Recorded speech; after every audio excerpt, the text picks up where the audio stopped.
choosing an agent. It is our fiduciary duty to do what's in your best interest. Our goal is to give you the best price and the best terms possible. That's it for a real estate agent. It's not to put the most money in his pocket. It's not to hurry up and get transactions done and closed. No, it's to get you the best price possible, whether it's on the buy side, whether it's on the sell side. All right.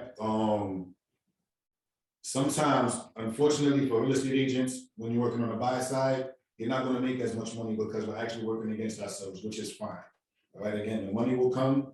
We're here to get you the best price possible, best terms possible. All right. It is always recommended to use an agent on either side of the sale of your property or when purchasing one. We know and understand the lingo, the laws and negotiations of real estate, for we do this every day. It is understood that not all real estate agents, brokers are equal. Therefore, it's always recommended to interview multiple.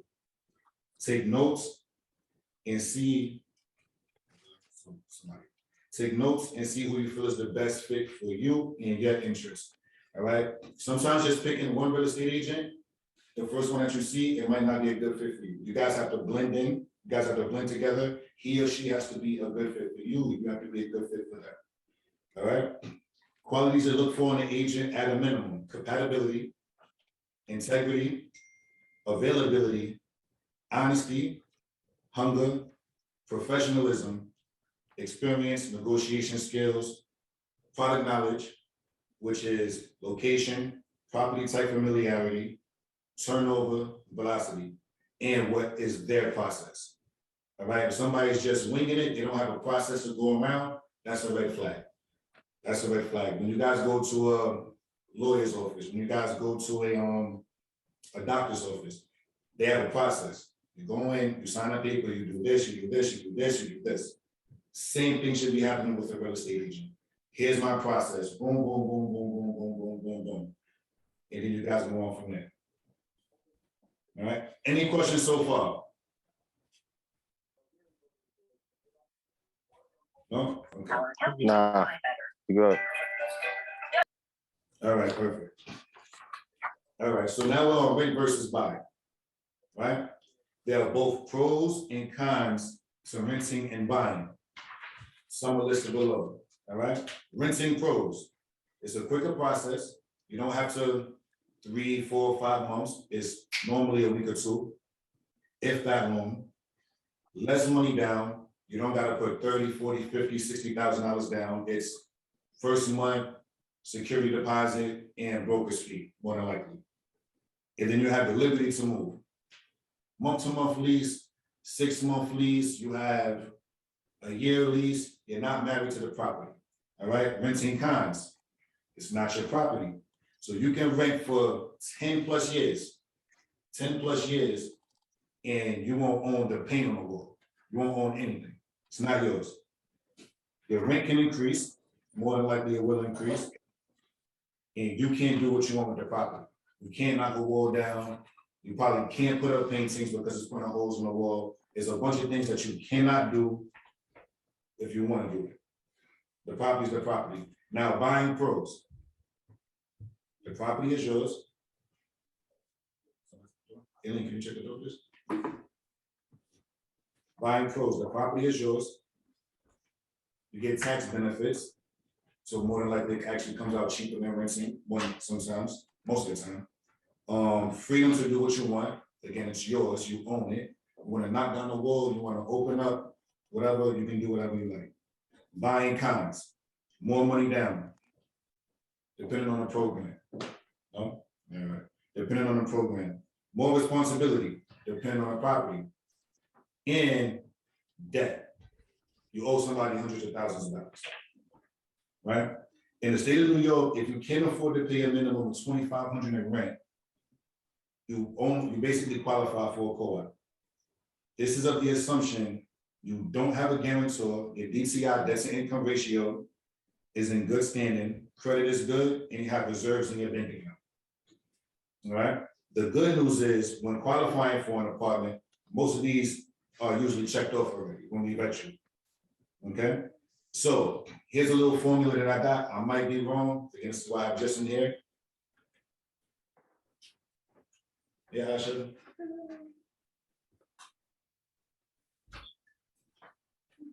All right, so $2,500 a month for rent, right? Times 40 times the rent equals around $100,000 annually.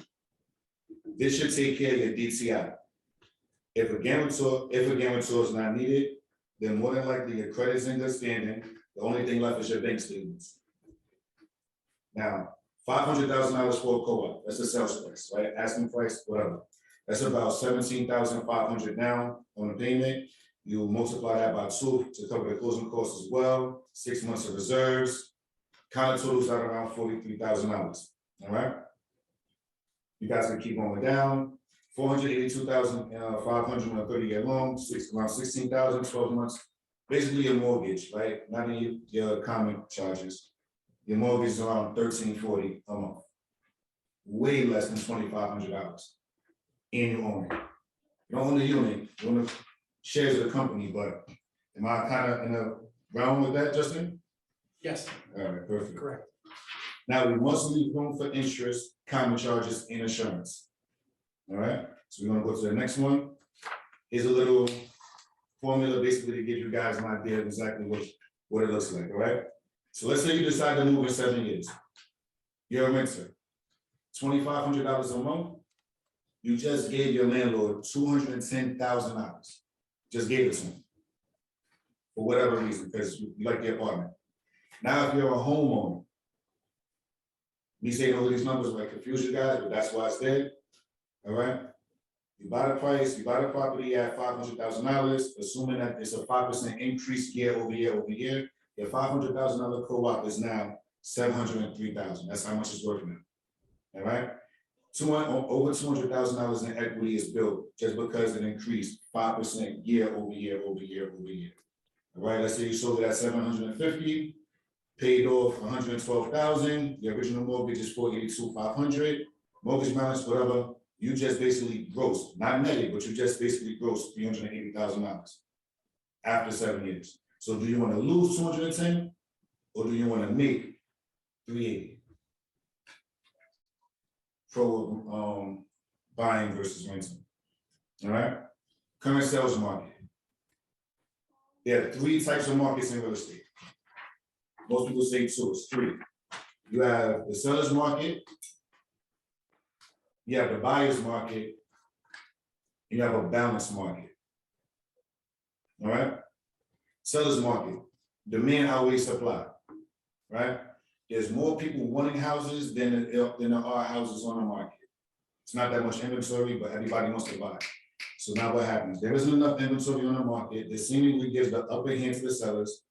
If one buyer comes along with a lowball offer, there's no worry for the seller. For if the property is priced correctly, another buyer will come along shortly. That's the seller's market. All right.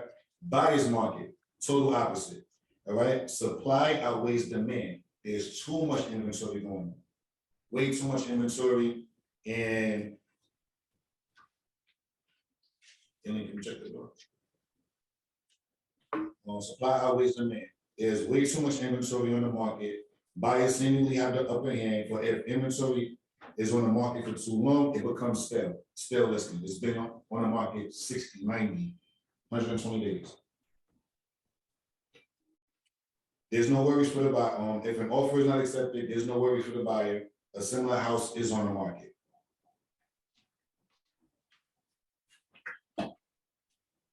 Oh, Peace is there. Hello. Here for the seminar? Yes. Nice to meet you. I'm Christian. Don't worry about it. You know, take a seat anywhere you like.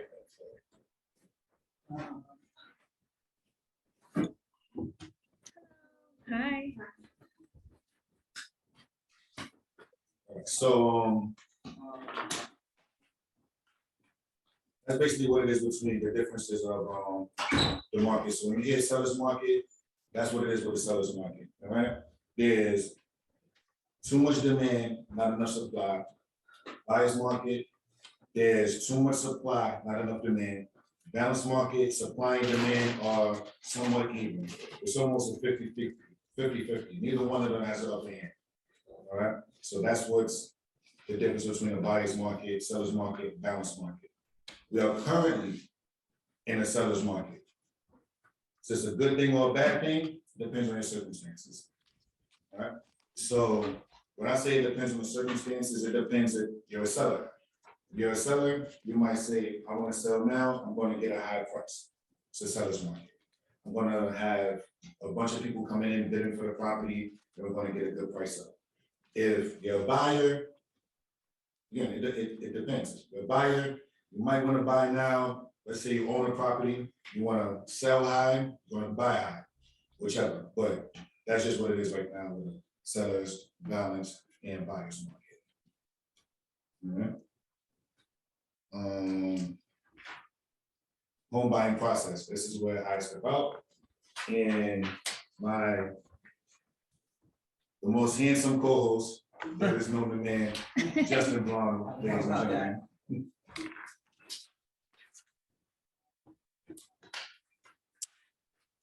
Good to meet you guys. How Good are to meet you? Very well, how are you? Hello, everybody in Zoom land. I hope you can hear me. What's going on? Yes, sir. Hear me. We good? We good on the sound? We good on the sound, guys? We should be. Yeah. Yeah, we can hear you. Okay, All right. good. I'm sorry that you can't taste the pizza. Believe it, if you want, take while it's hot, I don't mind. I'm definitely open to that. So it's good to meet you guys. Very quickly, a little bit about myself. My name is Justin Blond. I work for FM Home Loans. We are a direct lender. We are a mortgage bank. And so that's all that we do. We only give mortgages. You cannot open up a checking account. There's no depository relationship, none of that. We are only doing mortgages, all types of mortgages from, regular, first-time home buyer, 3% down, 3.5% down, FHA conventional, all the way up to large commercial deals. So everything in the realm of financing. And that makes us very successful at what we do. One of the main differences, a lot of people ask me what's the difference between, going to Chase, walking into TD. And, again, I'll never badmouth anybody. I have friends that are, working at that bank, loan officers. And, it does depend on who you get, unfortunately, which branch you walk into. Sometimes it's a little bit of you're a number, you're just pushed along, which I personally don't like. When you align yourself with a realtor like Chris, you are looking for that special service that you're getting, that's it. You don't want that regular type of deal where you're just, okay, now we do this, we go see, okay, now send your document in, and you're like just a number, and they got to call someplace in North Dakota to find out what's going on with your file. So that would be one of the main differences when you're working with someone like myself. Everything is done in-house. I have an office in Manhattan, I have an office in Brooklyn. I live in Brooklyn, so I'm really more in my Brooklyn office. Processing, commitment, all underwriting, everything is done in-house. And there's a few keys to that. There's A, the speed, B, the transparency, and the knowing exactly where you are in the process. There's no lag, or hey, Justin, was the appraisal ordered? Yes. Or let me follow up with my appraisal desk and find out exactly where we are. There's always accountability. And that's very, very important, as one day, hopefully you'll see. You'll definitely come across that. And that's a very, very important thing, to always be able to reach out to somebody who has an answer for you. That's, that. So we are a mortgage bank, and I am a mortgage banker. We offer, like I said, a lot of products. We will once in a while act as a broker. as well. What cases does that come into play? Let's just say, for argument's sake, you and a friend had a company and you wanted to purchase a mixed use property, close it in an LLC, and you needed to use commercial rent, stuff like that. I might broker that product, and I have outlets for that. We don't bank that. What's the difference between banking and brokering? Banking means that the money is from us. So at closing, we are the lender. We control that whole process. When you broker it, I am then acting as a broker, reaching out to a different lender to lend. So at closing, the money is from them. So they have a little bit more control of that deal. Now, I'm still involved. I'm there all along the way and guiding and requesting documents and all of that. But at the end of the day, it's their money. And they sometimes have requests that are not, let's say run of the mill, or they want something different. So that would be, I would say, the difference between a broker and a banker, where a broker is just handing the deal off and then sort of sitting back. So there are once in a blue those occasions that I do that if it warrants it. Now, like I said, most of my clients, really, I would say 7 out of 10 are first-time home buyers. Probably maybe even 75% at this point. That's just my business. I'm happy it's my business. I love that. I remember, when I was purchasing my house, I do this all day, every day. So I know the craziness that goes on in this world. And believe me, if I told you some stories, you wouldn't believe me. So, I myself was nervous. And like I said, I do this all day. I see all of that crazy stuff. And that's something that I really take to heart, because now I understand, what it's like for those first-time home buyers, for you guys. And to me, it's very, very important to handhold the whole way, be there for all of the answers, all of the questions, I should say, that come up along the way. Why is it this? Why is it that? A lot of times I hear my attorney doesn't pick up the phone. Can you answer the question? And again, I will say that I'm not an attorney, but obviously because I do this and I've been doing it for a while, I can help out a little bit, but I'll always say, ask your attorney, they'll get back to you eventually. But that to me is very, very, very important. Being there, just pick up the phone. I can't tell you how important it is in any, I don't know what you guys do or whatever, but no matter what, in our business especially, just pick up the phone, answer a text, be there. It's very, very, very important, because, reachability is key. You want to work with people who pick up the phone and who answer. It's as simple as that. Stuff happens, comes up, problems arise. It happens. It's always there. If you're able to navigate that and explain to everybody on the deal and in the situation, in this process, what's going on, why it's going on, and how we can possibly figure it out, everyone will be a lot happier. The worst is when you can't find somebody. When people go missing, it's a nightmare, because not only are there issues, but now you don't know why, you don't know how to fix it, you don't know how long, all of that. Okay, so that's a little prerequisite of myself and my bank. And if there's any questions, if you guys have any questions, please interrupt me. I'm happy to go over anything. It's okay. It's an intimate crowd. I'm happy to work on anything. The Zoom crowd as well. I have a question. You could definitely type it in there, or I can hear you. You could recite it over, and we can go over it. I have a question right here, so we're going to do in person first, and then we're going to do Zoom. Is that okay? Okay, terrific. Okay, yes. I know you said you do conventional. Do you do simple interest, and what is the difference between the both? Go ahead again. You do conventional mortgages. Yes. And do you do simple interest mortgage? Meaning interest only? No. So it would be something like a little bit more cheaper. Like what type of mortgages do you have? You say you have conventional, do you have, what So other ones? We do FHA, With a conventional mortgage, there is, I mean, it really depends on the amount, it depends on the property, there's a lot of different layers to that. There's jumbo financing.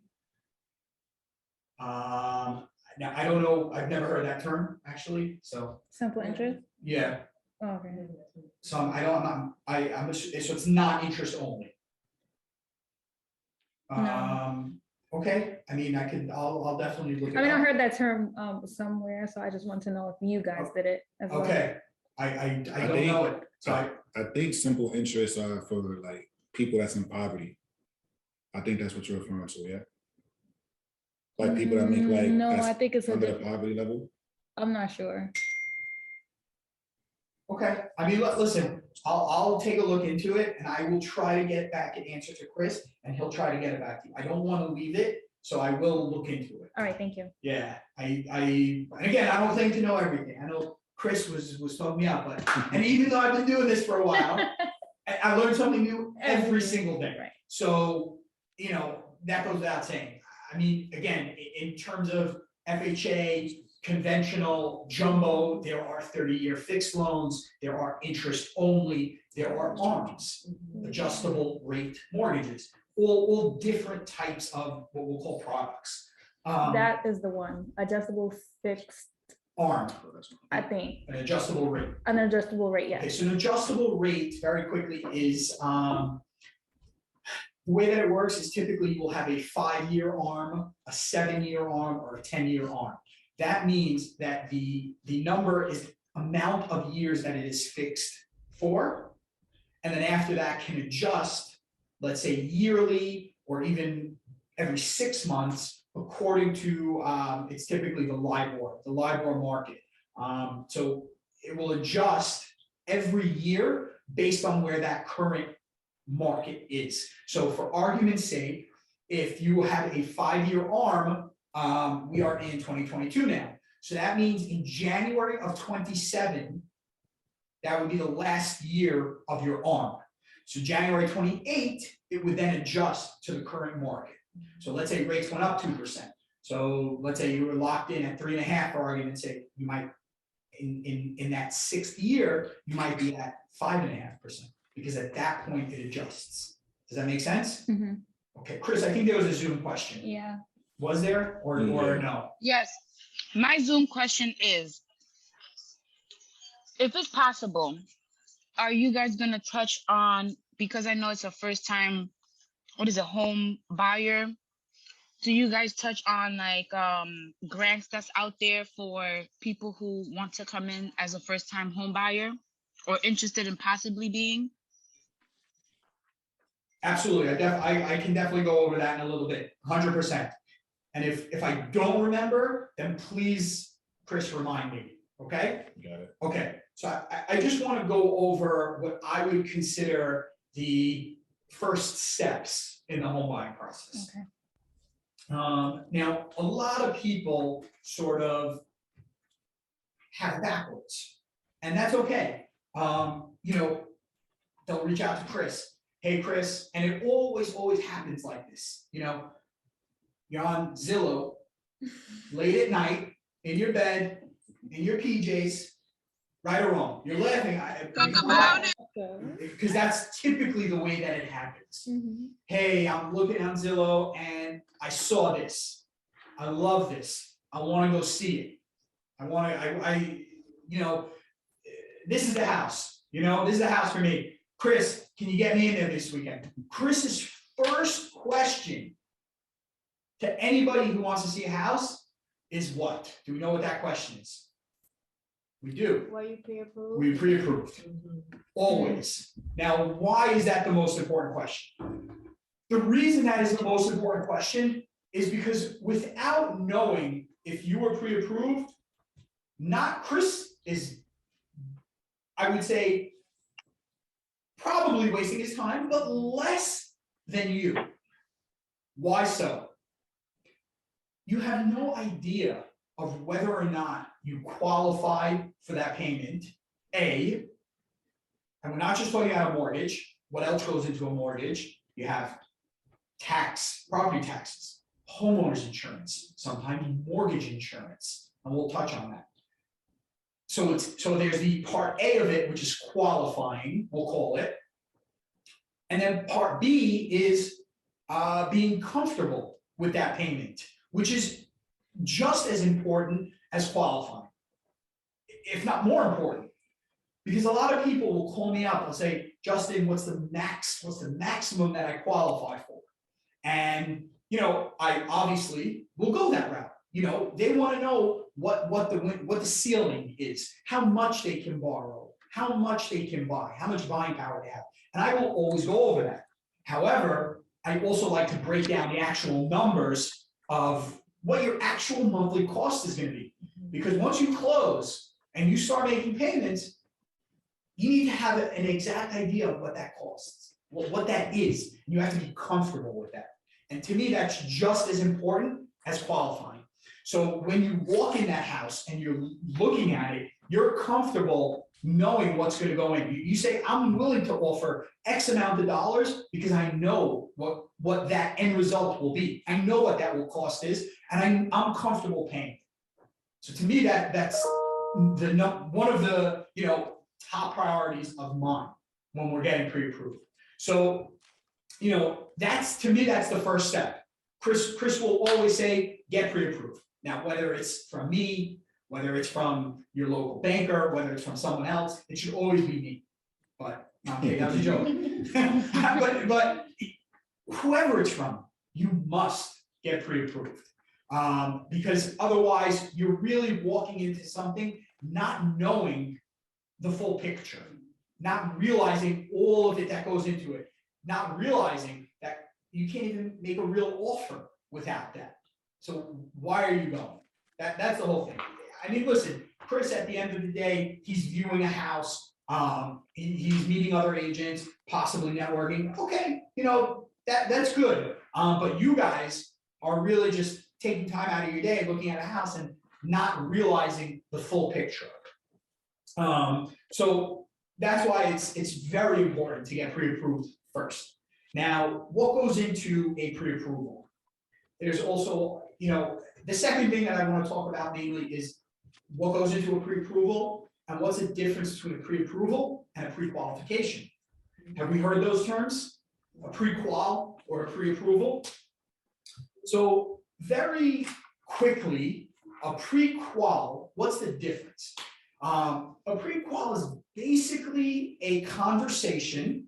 You come into my office or you give me a call and we go over how much you make, how much money you have in the bank for a down payment and closing costs, a ballpark idea of what your credit is in that area of a credit score, and how much current debt you have. Debt being maybe a student loan, credit cards, a car lease. And once I have all of that info, I will then plug in those numbers and we will see how much you're pre-qualified for. That is a basic pre-qualification. And, obviously it's better than nothing. To me, it still leaves a lot of gray area, we'll call it. And the reason being is that, sometimes people don't understand what we're using to qualify as income. Sometimes for the positive, sometimes for the negative. And that's important for me to go over the documentation so that I can give the most, I would say the most credit towards your income.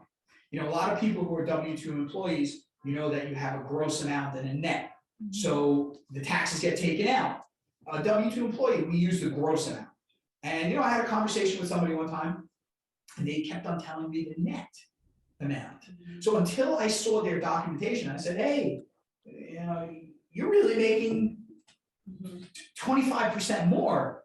This is good. We needed this income, to help qualify. And, we had a laugh about it. But if I would have had the documentation up front, they would have been pre-approved for a higher amount right away, right up front. Does that make sense? Okay. Any questions along the way? If there's any questions, maybe just write it down, put it in the chat. I'm happy to jump back to it. So that would be a pre-qual. That's the basic pre-qualification. It's a conversation, a rough estimate on numbers. The pre-approval is, a more thorough way of figuring out how much you qualify. And basically, I'm requesting 2 years of tax returns, 2 years of W-2, 30 days most recent pay stubs, 2 months bank statements showing down payment, 30 days of pay stubs, 2 months most recent bank statements showing down payment and closing costs, and a current legal photo ID.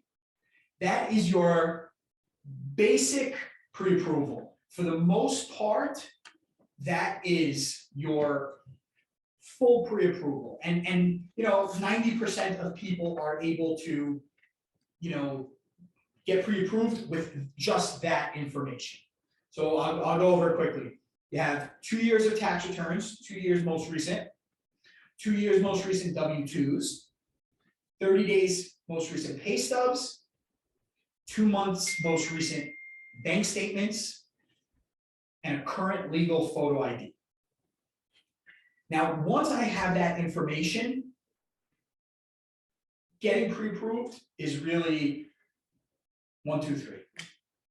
The last part of it is credit. That's what a pre-approval is? Yes, absolutely, absolutely. A thorough pre-approval will always have a credit pull. And the reason being is that, a lot of things come up on a credit report that sometimes you may have forgotten about. Sometimes it's not reflective of where you are currently, but a lot of times you have sometimes a credit, we'll call a credit incident or something, and it will report on your credit report sometimes 7 years. And it's a long time, and that can be affecting your credit.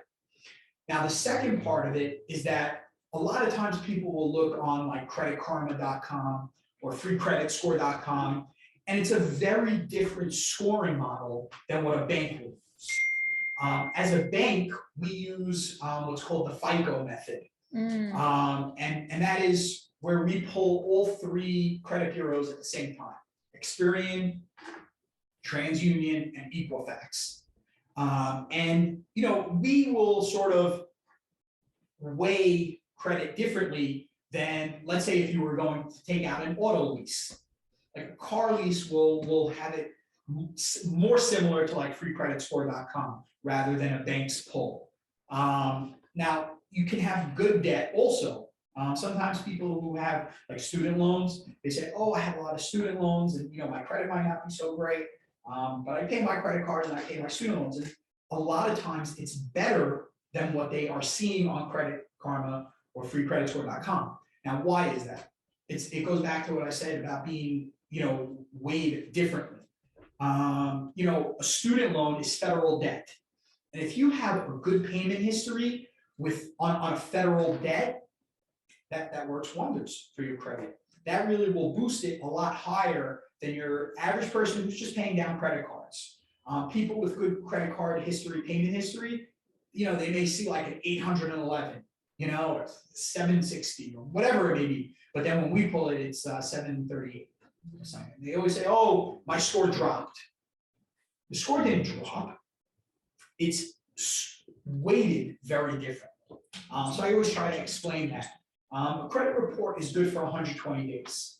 So, a lot of times there is a hesitancy to pull a credit report. And I understand that. And first of all, I will always ask for permission to run credit. They have to be okay. You guys have, the buyer client has to be okay with it.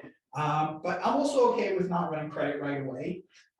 It can be when you go out and find a house, we'll definitely have a conversation about your credit and what your debts are, because we need that for the pre-approval model.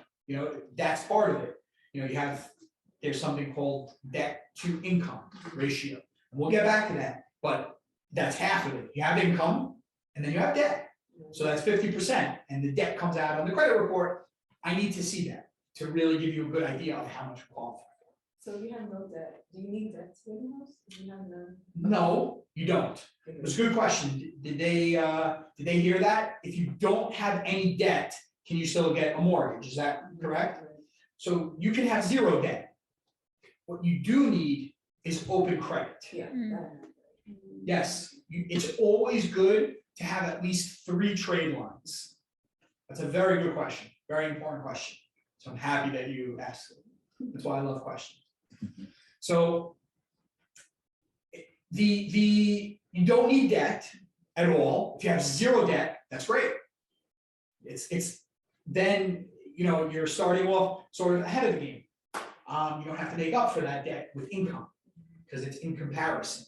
So that's great. But you always want to have open trade lines, whether it's credit cards that are not used, credit cards that maybe you use once in a while and have a small balance, a student loan, something like that, a car lease, anything like that. 3. You can get approved with less. 3 is a good number to have in mind because that's really where you will build also your credit. So that I would say is the basic, you know, the main difference between a pre-approval and a pre-qual. And you can see the difference, the thoroughness in a pre-approval, where there is, you know, much more information being given, there's less room for error. And you know, when you're out there and you're going looking at homes and you're running numbers, and I'll get back to my initial, you know, example. You're at home late at night, sitting on bed, scrolling your phone, looking at Zillow. And I always tell my clients, you can email me, text me anytime. You know, if it's late at night and I don't see it, I'll get back to you in the morning, you know, whatever it is. Hey, Justin, I love this house, and you send me the link. Can we run the numbers? So, you know, you'll want to understand exactly what goes into those numbers. And, you know, if we don't have the debt part of it, the credit, you know, sometimes you can make an error. And, you know, let's say you had, I'll give you an example, an authorized user, you know, you helped your cousin sign for a car lease. You don't realize that. You forgot about it or something. Now all of a sudden you have a $300 payment on your. So again, we have ways of navigating around that, but it comes up. And it's better for it to come up in the beginning rather than when you're in the house making an offer. Does that make sense? Okay. So that is the, you know, I would say the basis. Are we good with questions or anything? We got one question. We have a question. Okay, great. Yeah, how you doing, brother? So how you doing? Can you hear me? Good. I'm great. I'm excellent. How are you? I'm well. I wanted to ask you, does the amount of credit matter, or are you just recommending 3 trade lines? Like the amount of the credit line? Meaning in reference to like a credit card and how high the limit is? Right. Does that matter when it comes to qualifying for, you know, as a first Not really. home buyer, or? Not really. Okay. You know, it will then, that will trickle down into building your score. So you could build your credit with a $1,000 card. You could build your credit with a $500 prepaid card. So again, you know, look, if you have a high limit and very low usage, that will build your credit, boost the score and all of that. But it doesn't necessarily, you know, you don't need to have a higher limit to have credit. Does that answer the question? Absolutely. I appreciate it. Thank you, man. Okay, good, excellent. Okay. Can we have one more? Yes.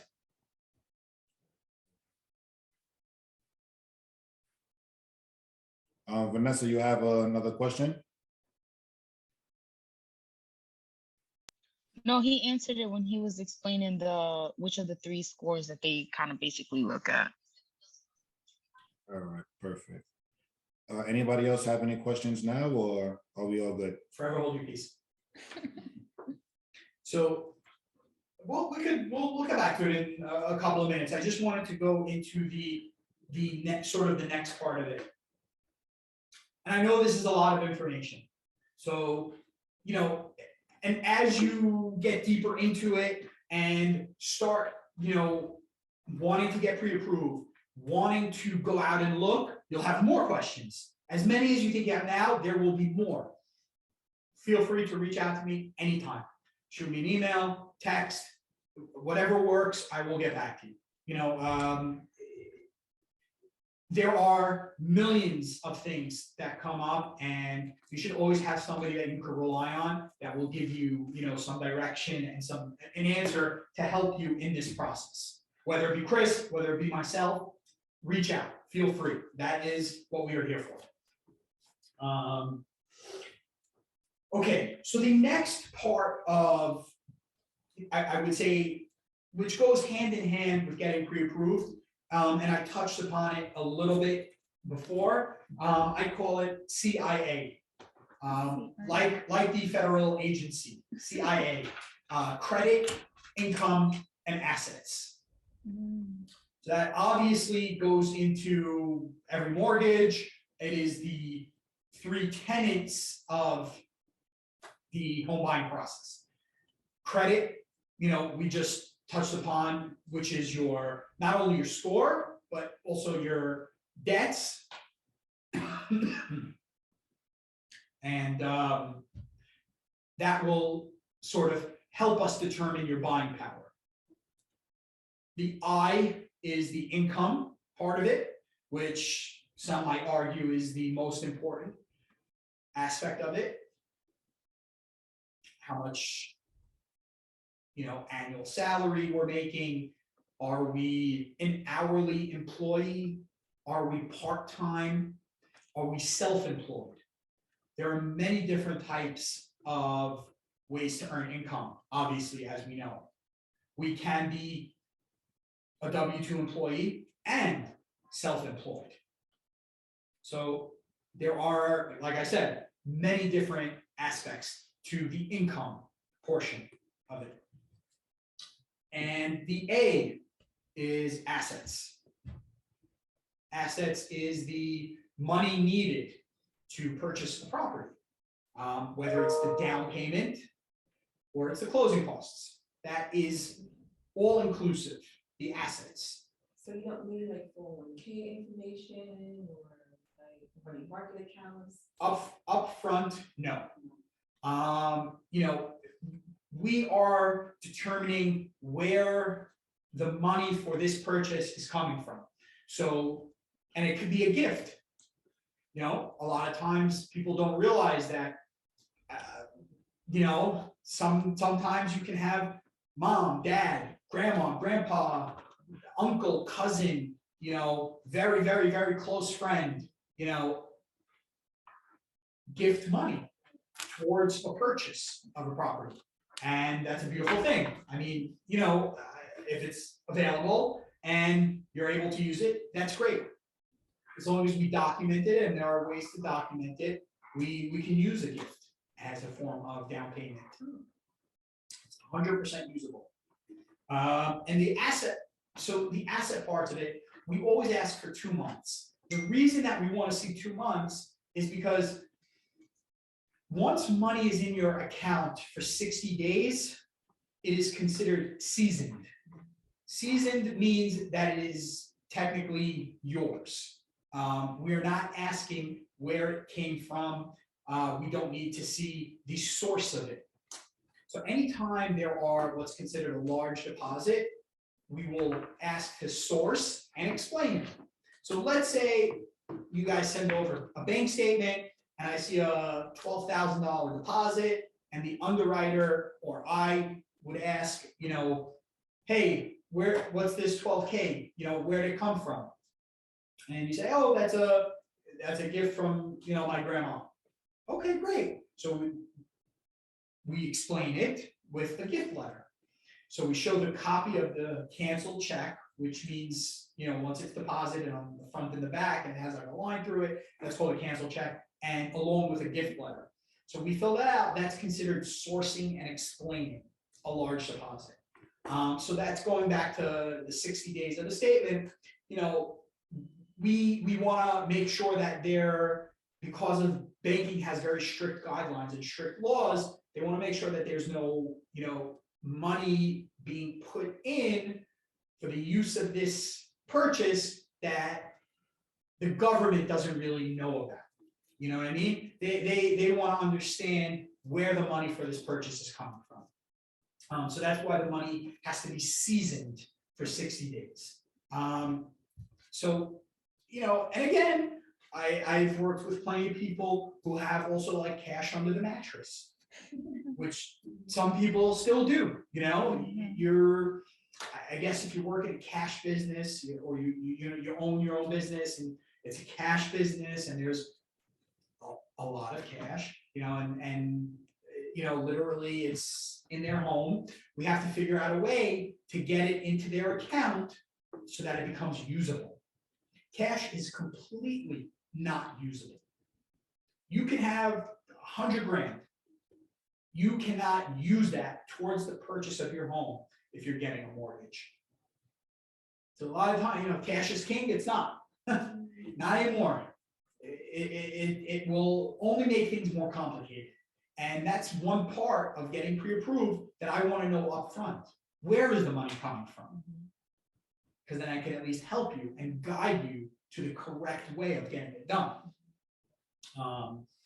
And that's possible also, albeit a little bit more complicated and a couple of steps to it, but it's possible, and I do need time to help get that money in there in the right place. So you got to get to it as early as possible, and then we can figure it out. That's part of it. Any questions? So if you have a business, Yes. would that clash with, because I've heard stories about what other banks, they need, if you have a business, you have to purchase your house before you file your business and all kind of craziness? Not necessarily. I mean, it really, every scenario, every situation is very specific. Right.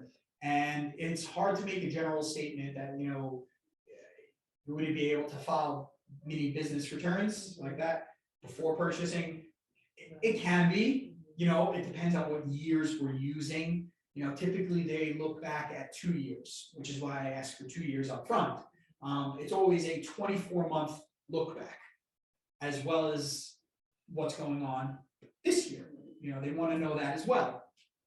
The difference between, a W-2 employee and somebody who's self-employed is that a W-2 employee, you're getting a pay stub. So we know exactly what their current income is. Someone who's self-employed, we don't really know, because it's only based on what they file year end. So if you don't have taxes, till 10 months out, we don't really know. So, we'll want to see business bank statements, personal statements, profit and loss from that business. And that goes into, qualifying income and figuring out how much you can qualify for. Does that answer the question? Okay, all right. So I would say that would be the second step, understanding the credit, income, and asset part of getting pre-approved. That would be the most, I would say, the most important part. The last thing that I wanted to really touch upon, at this point would be something that you had asked about earlier, the different types of programs, for purchasing, whether it be an FHA loan, a conventional mortgage, a jumbo loan, and even something called non-QM, which I'm sure most of you have not heard of. So, an FHA loan is a great way for somebody to get into a house with a minimal down payment. So FHA requires only 3.5% down. Typically, they will allow a lower credit score. I think even 580, post-COVID, they had changed around, they brought it up to 640. I believe it's back down around 580, 600. Again, they will limit how much you can borrow, but, if you have a 600 credit score and you thought that you could never get approved, this might be the way. And it's a very, very great tool to help, a first-time home buyer get into a house. You don't have to be a first-time home buyer to use an FHA loan. That's a common misconception. It could be a second, your second purchase or even a third purchase. The one thing that FHA is pretty strict on is the occupancy, meaning you must live in the property. So when they're allowing you, to borrow 96.5%, stating that you're going to be living in the house. So that's a part that, sometimes people think are, oh, I could purchase, 2-family really as like an investment, and which is good, but you're supposed to be living in one unit. Does that make sense? Mhm. Okay, that's a little bit about an FHA loan, and FHA has great rates.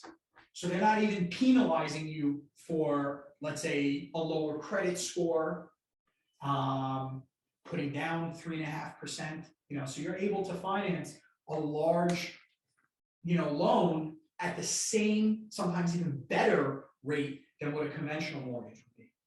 So it's a big, big bonus. To me, I think it's great.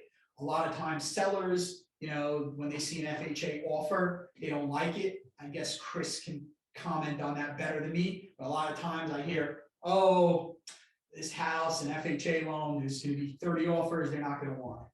Okay. On the next time, I think I'll explain how I can help an FHA offer be a regular offer, even if that person is putting down 15% to 20%. There are ways of presenting it the right way. And I think that is really a more advanced type of a conversation. Once you get into it, you will understand why some offers are better than others, even if the price seems the same. Then I would go into a conventional loan. A conventional mortgage is, backed by Fannie Mae or Freddie Mac. Those are the two largest, we'll call them lenders, but they're also the governing agencies, that sort of govern the mortgage industry. A conventional loan will allow sometimes even 3% down. So a lot of people think that it's 5% on a conventional loan. But there are cases where you can put down 3%. For the most part, it's 5%, which is very close to the 3.5%. A lot of people think that you need 20% down. You do not. You can definitely put a lot less than 20% on a purchase. And a conventional loan, rates are heavily tied to credit, to how much you're putting down, and to the size of the loan. Because there are loan limits. There's what's called a conventional loan limit, and then a high balance limit. And then after high balance, it goes into jumbo. So rates are directly tied to credit and those loan limits, and how much you're putting down.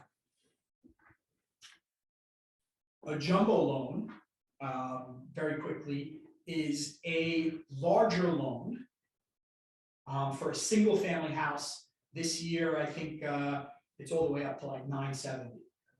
So any single family home that has a loan amount above 970 is what's considered jumbo, and they will require much stricter guidelines in terms of income and qualifying in terms of credit requirements. You have to be, let's say, a 720 or 740 or above.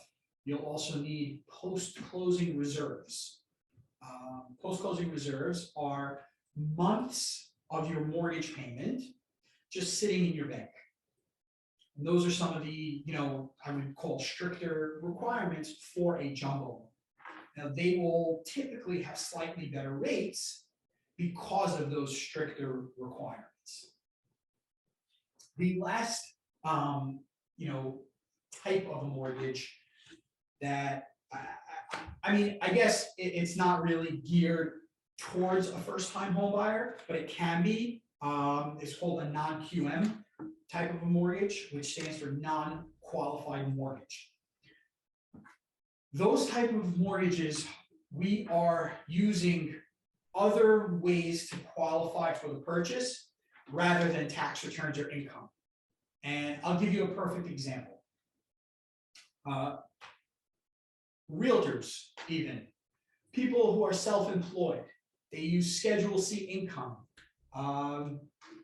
If you run a small business, a lot of times you take income either through like a corporation or on your Schedule C. So you have a gross income, and then you write off a lot of that income, so you don't have to pay taxes on it.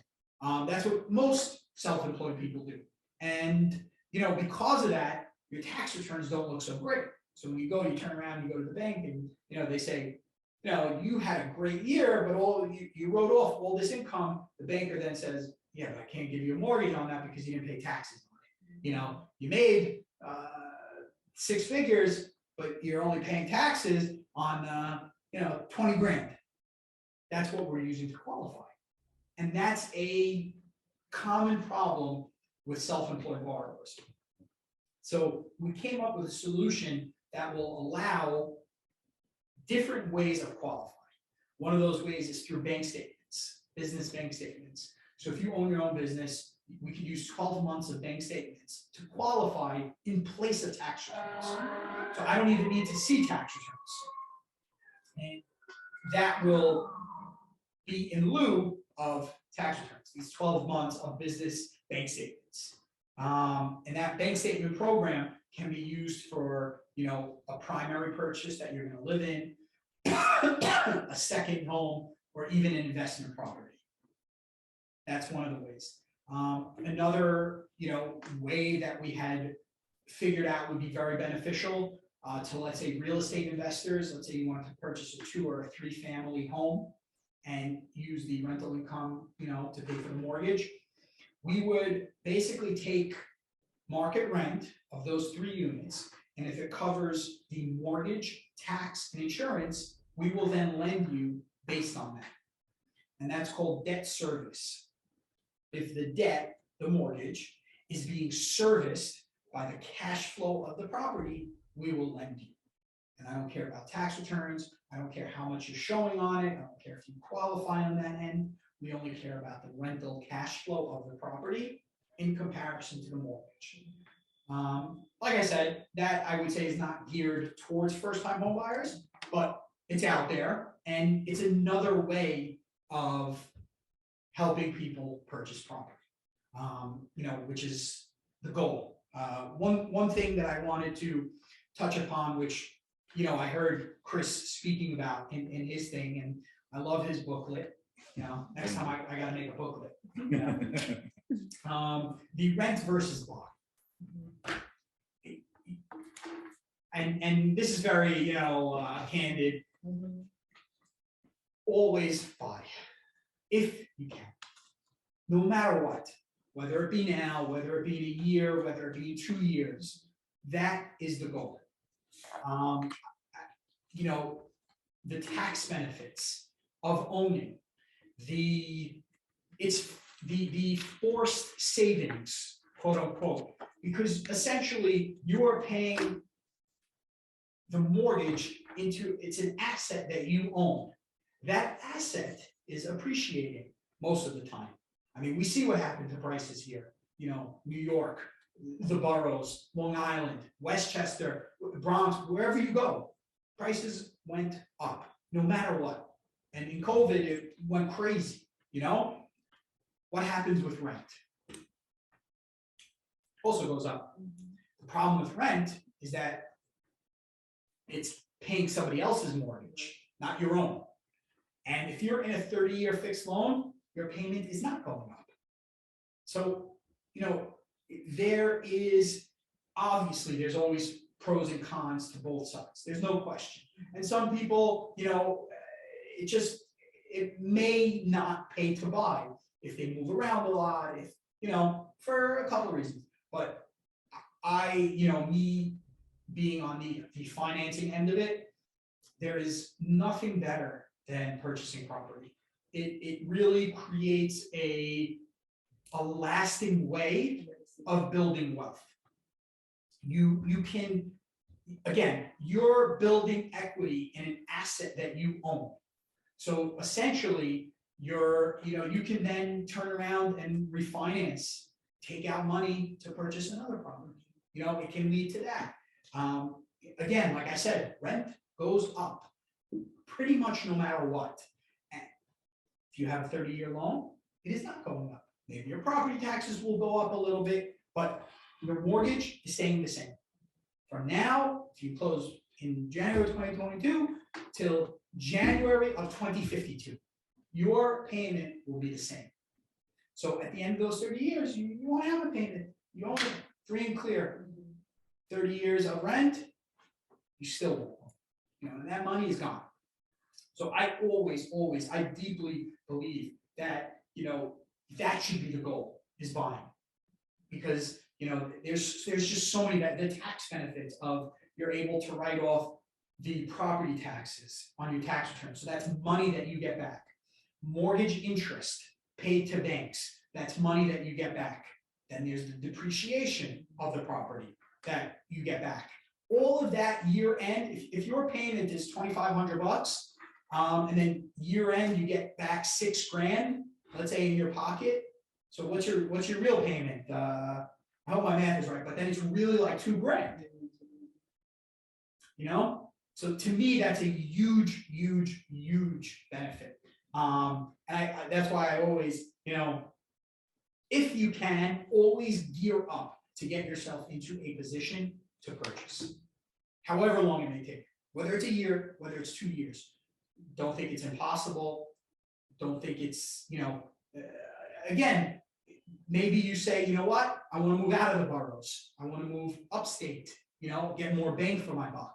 That's a different conversation, and probably a conversation for Chris. But whatever it may be, you know, let's say you want to stay in the boroughs and you're not buying a 2-family home, you want to start with a condo, a co-op, whatever it may be. At the end of the day, in my opinion, this is not fact, it's not, you know, in my opinion, it will almost always work out better financially, like long term, over a 10, 15-year period when you look back at it, buying versus renting. That's just my opinion. I guess that would be, you know, most of what I wanted to touch upon. Is there any other questions? Yes. Well, I wanted to know the average rates that's going on right now, like really good if you well qualified. Rate. Yeah, rates. Rate, the rate question. So rates vary, and I will say that they are, again, heavily tied to credit. You can have the same exact scenario, somebody purchasing a $500,000 home, putting down 10%. So you have a $450,000 loan amount. You know, someone with, let's say, a 680 credit score and someone with a 740 credit score might have a very different rate. You know, somebody with a 740 credit score might have a, you know, 3 1/8, 3.125, 3.125. Somebody with a 680 might be closer to 3.5. You know, so that's a almost it's a 0.375 to a 0.5 point swing. So even though it looks the same, the numbers are the same, because of credit, you have that swing. Now, with that being said, you know, I would say a conventional loan today with, we'll call it above 720 credit, is probably gonna be in the area of 3.125 to 3.25. Today. That's also after 2 weeks of rates climbing and going crazy since after the new year. I don't know if you guys follow that at all or hear or see what's going on. It's been, a bloodbath for the past 2 weeks. I'll never tell you, what's gonna happen tomorrow even, or next week. For a long time, people felt rates were going up, I myself also. It was almost inevitable. You have a very, very high inflation. Now, inflation, cost of goods went through the roof. A dollar is not buying the same as it used to. And the main way to fight inflation is through the raising of rates. And when you raise rates, it's sort of helps bottle inflation. So everyone, in the finance industry said, it's gonna come, it's gonna come, it's gonna come, you don't know when. And it's slowly really, getting there. And, again, when you look at it in the big picture, rates are still historically low. My parents, I was having a conversation with them. I think they were like 14%. So 14%. Then they were able to refinance and get it at like 9.25 something, and they were ecstatic, single digits. So again, obviously, price homes are not what they were, and you know what I mean. But in the grand scheme of things, rates are very low, very low. Borrowing money is still at a very, low cost.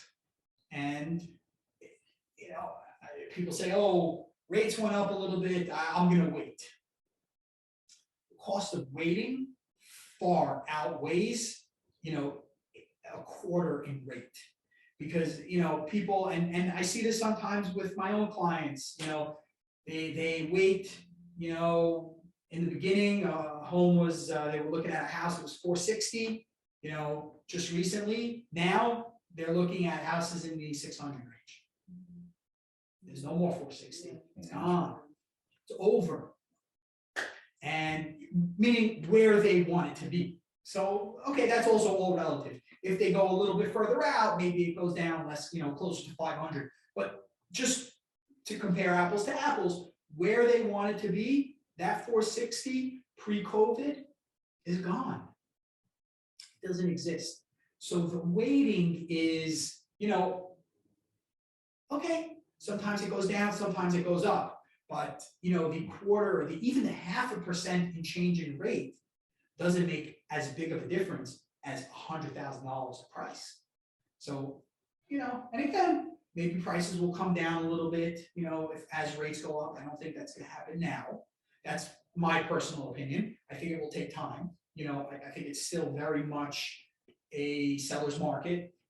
Chris can, talk about that better than I can, but there's still more buyers than homes. And I think that will help keep prices up, for the most part. Once the demand, cools off a little bit, that might curtail home prices. That would be the basic part, the first steps of getting pre-approved and of the mortgage process, the home buying process. Is there any questions, anything, that is not on any of these topics that's in your mind that maybe I could help you with? Stanley asked, where is it? You guys want to take out the pizza? Please help If you yourself. guys are hungry, help yourself. Yeah. I have a and- question, but I don't know how to form it. Like, I'll just, like, after he. Okay, sure. So let's get Stanley. You can think about it, and then we'll get back to you. Deal? Okay. All right, perfect. So Stanley asked, for an FHA, do they require you to live in a home for the entirety of the loan? That's a good question.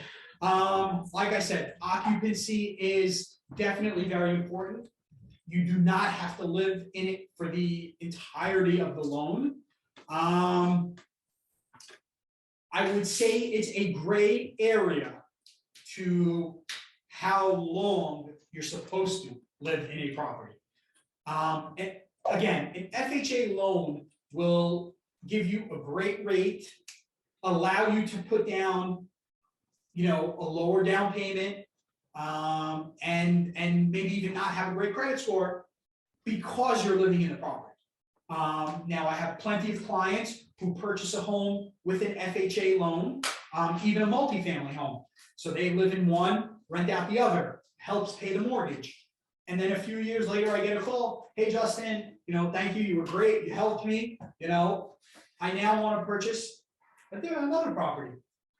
So the answer to your question is that you can definitely move out at some point. There's no law that says you have to be in it a certain time. With that being said, they do check up, from time to time. Occupancy fraud is a real thing. It does exist. And again, they want to make sure that their borrowers are living within the property. I would say, typically after the 24 to 36 month period, there's less checking if the borrower is living in the property. That would be the time frame, I would say. But does that answer the question? You can definitely purchase another property after. It's harder to purchase a second property with another FHA loan. They typically want you to have only one. So the next one would probably have to be conventional unless there's a very, very good reason for another FHA loan. Good? Stanley answers your question, or Yes, thank you. Okay, great. Jeremy asked, Jeremy. what loans would you recommend for real estate investing? Okay, so I would say that's a tough question to answer without knowing the whole picture. But we offer everything from, the debt service loan that I spoke about, where I don't care about income and we're only using the rental income to qualify for a property. That's a very, very good way of,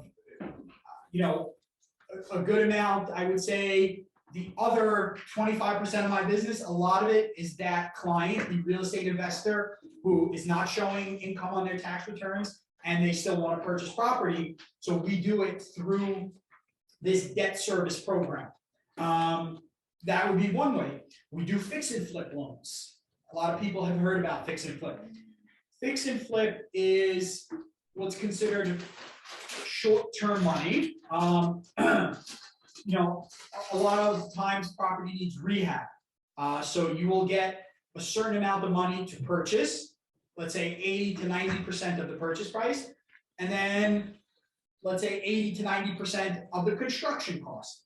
That's another way that we help investors purchase homes. Now, neither of these obviously are for people that are living in the property. This is strictly for investment.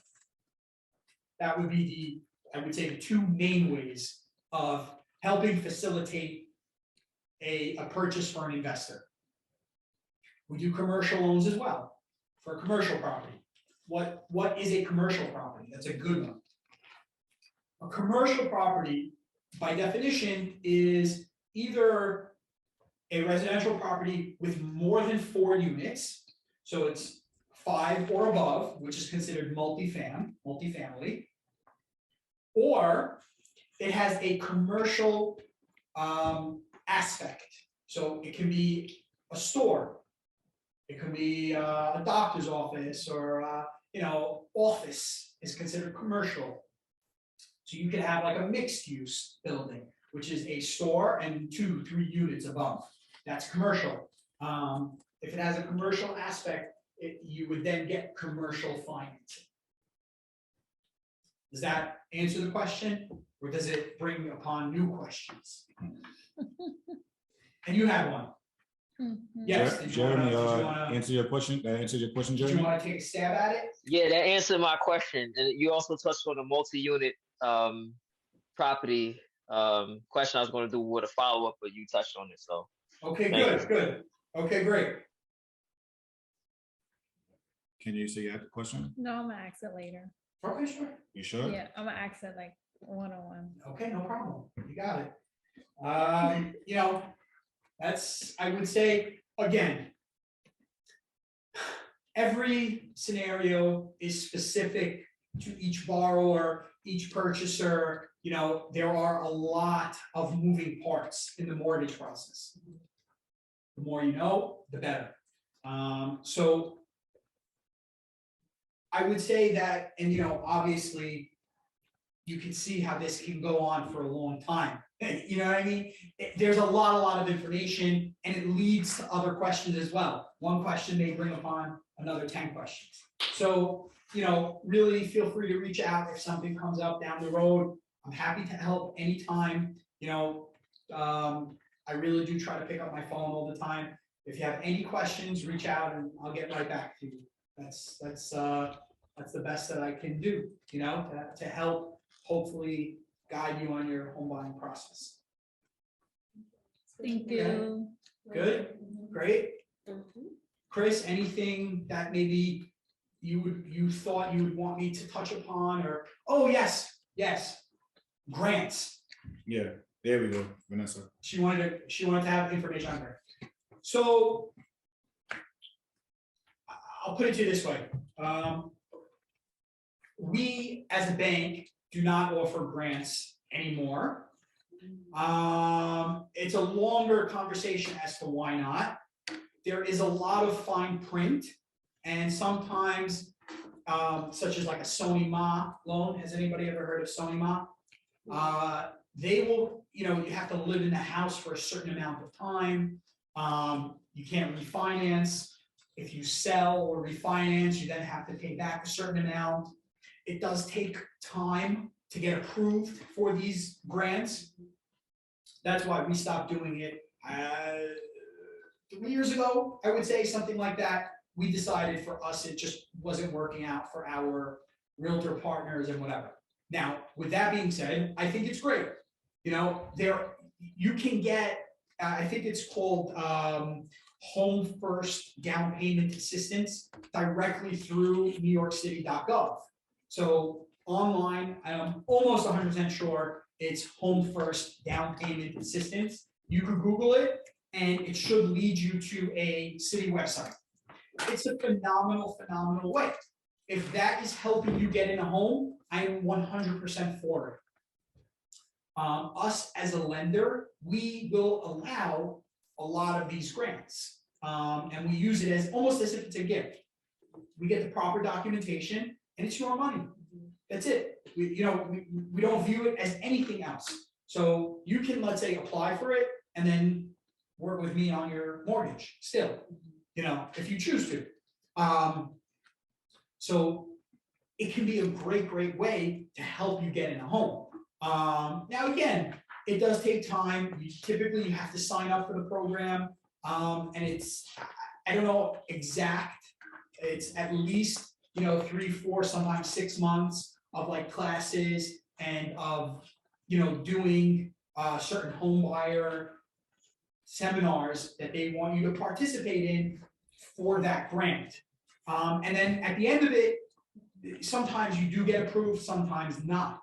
So it's not like everybody does get it. You have to be approved for it. So, you know, I would say a good place to start is on the city's website. I think it's like N.Y.C.gov and Home First Down Payment Assistance.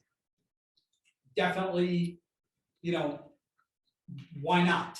If that will help you get home, I think it's a great way. I think that was it in terms of the questions or I touched upon. But like I said, if there's anything that you wanted me, that you thought, you know, your clients might need, that you would want me to touch upon, I'm definitely happy to. Yeah, I hello? have a question if there's no question. Okay, great. What's the question? Question is regard to 401k. Is Okay. that something you disclose in the beginning of the process if you would like to have a 401k be used as for the closing cost? If you want to use the 401k as a closing cost. Absolutely, 110%. That is your money. Now, obviously, you're gonna have to liquidate it, and we would just need to see that transaction of the liquidating of the 401k and then moving it to your checking. There is no problem. It's your money. You can use it as you see fit. We would get the terms of withdrawal, which your employer probably has, like a standard terms of withdrawal. And we would get the statement from the 401k showing it coming out, your bank statement showing it going in, and that money is 100% yours and usable. Does that answer the question? Thank you. But just to add on it, is that something you want to disclose to the at the beginning of the process, or you just wait until it's time for the payment, then you do the transaction process? So, I mean, so it's really something that's going to come up in the beginning of the process, and the reason being is that if you're purchasing, a $500,000 house, we know that we're going to need a certain amount of money for down payment and closing costs. So, I'm going to ask, how much do you want to put down? And, you tell me 10%. Okay, so 10% is 50 grand. Okay, where is that 50 grand coming from? So if that 50 grand, 25 is in your checking, 15 is in your savings, so we're at 40. So I know that we're missing 10 grand plus closing costs. So where is that coming from? If you then tell me that it's from your 401k, which is fine, I will then say, okay, as we move along the process, you then want to think about moving it from your 401k to your checking or savings. Does that answer the question? Definitely, thank you. Okay, great. All right. So before we wrap up, I guess this is like something that both you and I can go through, would be attractive offers. Okay.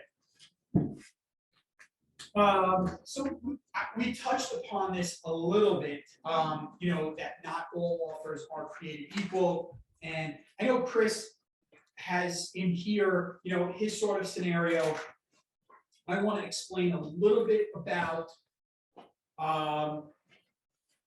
the way I would submit a quote unquote better offer at the same offering price.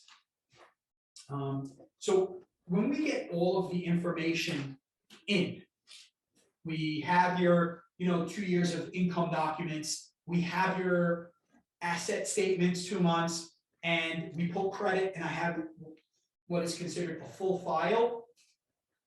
I will then send that full file to my processor or junior underwriter. She's a member of my team that really will go through and scrub a file and see what I might have missed.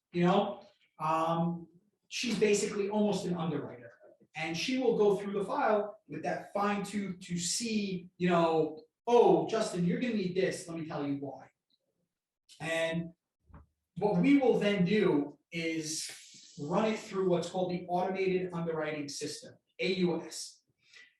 Every loan in America, a conventional Fannie Mae, FHA loan, must go through this automated underwriting system at some point before closing, whether it's upfront or whether it's at the end. I like to do it upfront because then there's less problems down the road. If I see issues upfront, I can handle it upfront rather than when we're 45 days in and we're set to close a week later, and then all of a sudden this comes up like, oh no. So, we will run it through the automated underwriting system, and it will spit out what's called a DU or LP approval. DU stands for desktop underwriter, LP stands for loan prospector. Now, these are a lot of terms that I'm throwing around, and You probably will forget it at some point. I'm happy to go over it, you know, at a different stage if you'd like. But essentially, what I like to do for my clients and for my, you know, partners like Chris is I would submit an offer not only with a pre-approval, but also with a DU or LP approval. That is the highest level of probability that this loan is going to close.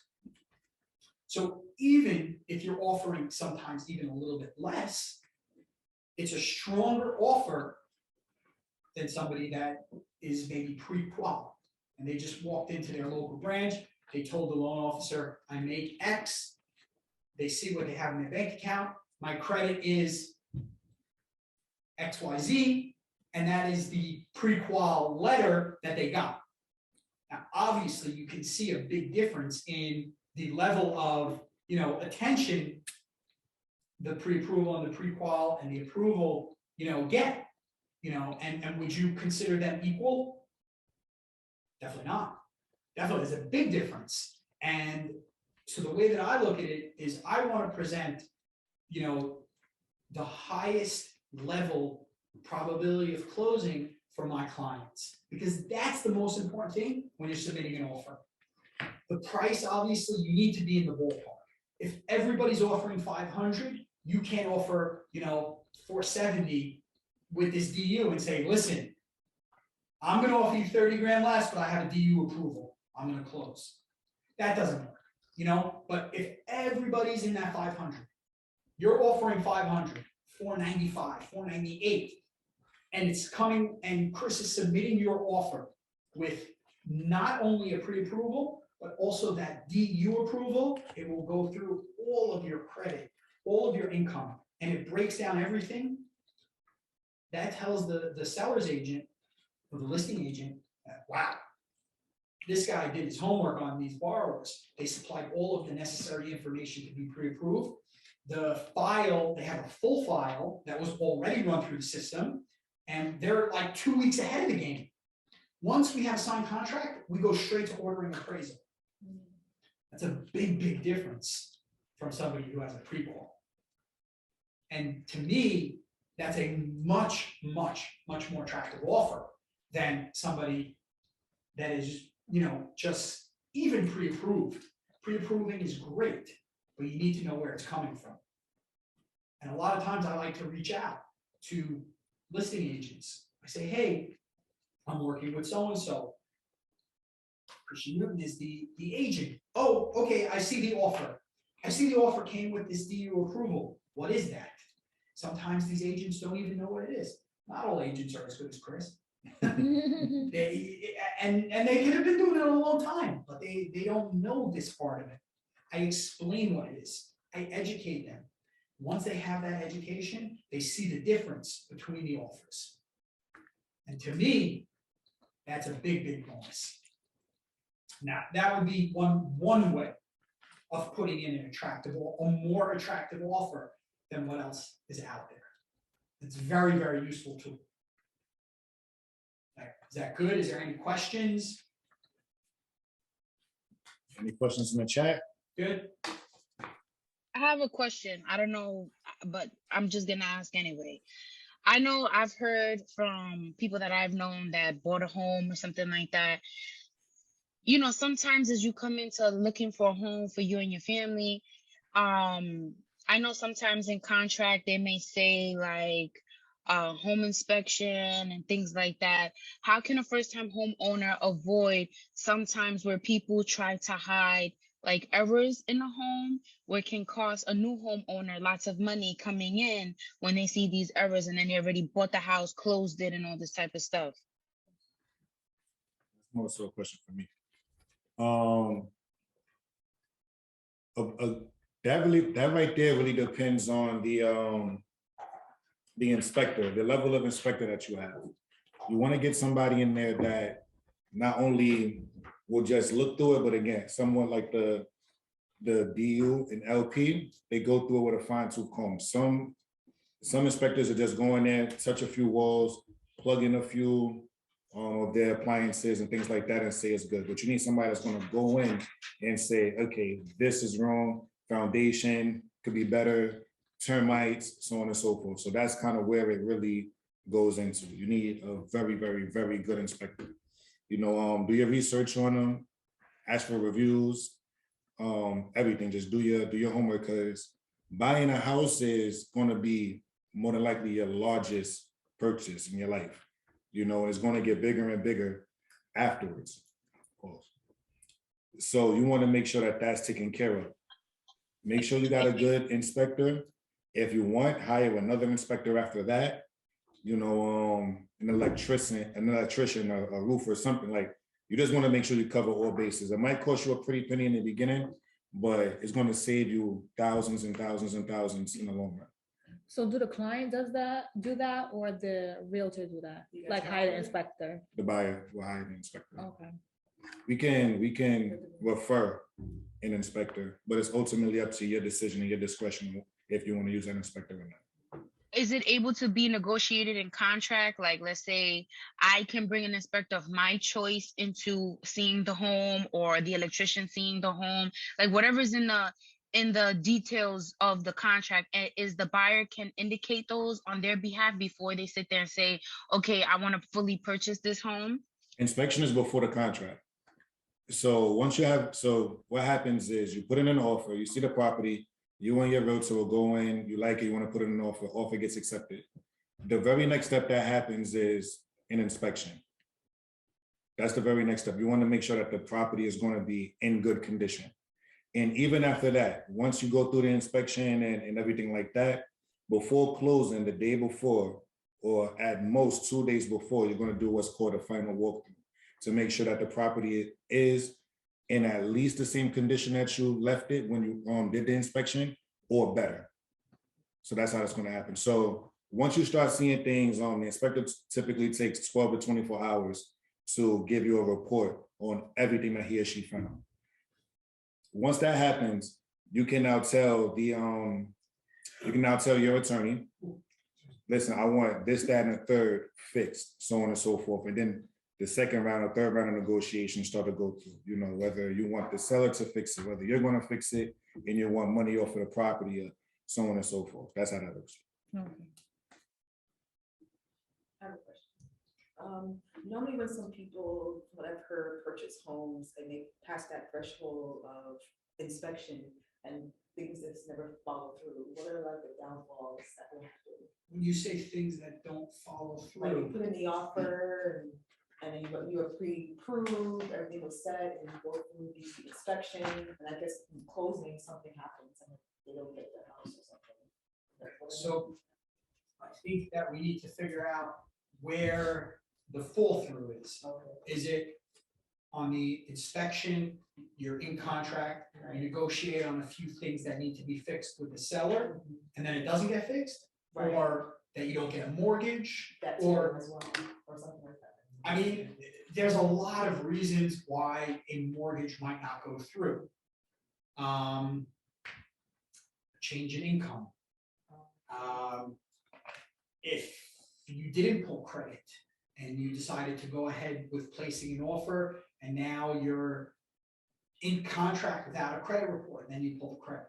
As crazy as that sounds, it happens. I mean, I personally don't, do that. And anytime somebody is placing an offer, you really should have credit pulled, but sometimes stuff comes up like that. After that point where you have everything, sometimes stuff comes up in a title report. So a title report would be pulled by the attorney. So when you're purchasing in New York State, you need to have an attorney by law represent you. So an attorney will order title. Now, what is title? A title report will go over, who the owner is. Obviously, if they have the legal right to sell the property to you, it will go over searches on the property. Let's say if there's any open permits on the property, a CO, which is a certificate of occupancy, that maybe is not signed off on. All of that is encompassed in a title report. And sometimes there are things that would hinder a sale because of what is found in the title report. I'll give you a perfect example of a deal that I was just working on. The deal was actually clear to close on my end. So the mortgage process, we finished it basically through, and the attorneys were trying to schedule closing, and they had looked at the title report and they saw that the owner's name didn't match the owner of record. And what does that mean? That means that the person selling the property wasn't the real owner. It happened to be their son, but the son can't sell it without the proper documentation from the parent. They had what was called a POA, power of attorney. The power of attorney was executed more than 4 years ago, and it was dated, outside of that allowable window. And the title company said, listen, this power of attorney is no good, and we cannot accept it. We cannot give a title insurance policy to this sale, and you would need to re-execute the power of attorney, get a new one, in order for the title policy to be in effect. We could not close, and wasn't my fault, wasn't the borrower or the buyer's fault, wasn't their attorney, it was on the seller side. And unfortunately, we now have to wait until that situation is taken care of. So, that may be a reason. There are a lot of reasons, unfortunately. For the most part, once the loan is submitted, you did the appraisal, and you submit the loan for approval, and a commitment or an approval. Once you have that approval or commitment, most of the times you're going to close. You just have to satisfy a couple of conditions. Let's say getting a title report, getting homeowners insurance, and at that point you're gearing up towards closing.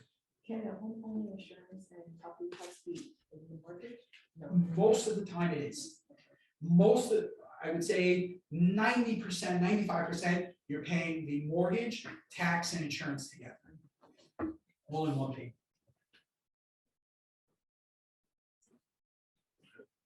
Good. Awesome.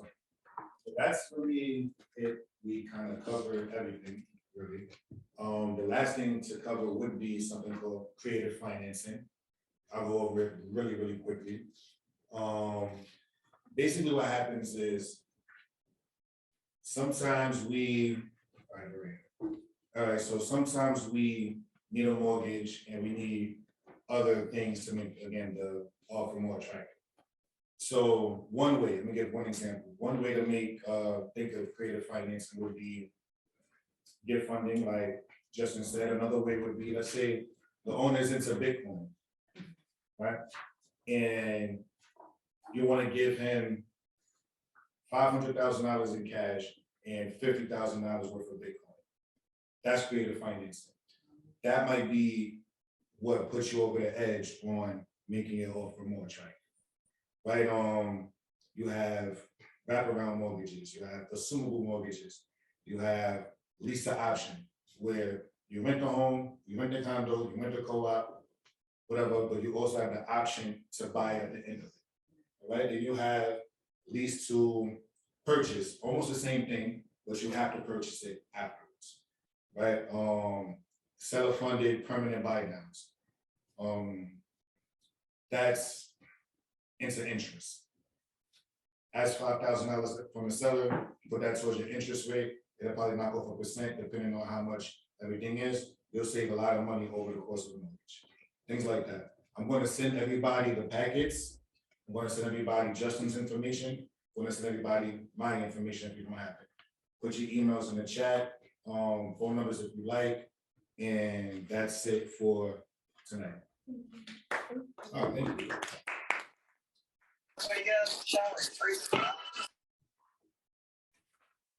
Questions in the chat? No? Thank you. Thank you, guys. Have a great one. Hope you guys enjoyed it. Hope it was informative. Hope it wasn't too long and drawn out. Hope it wasn't boring or whatever. See you guys soon. Happy to help you guys.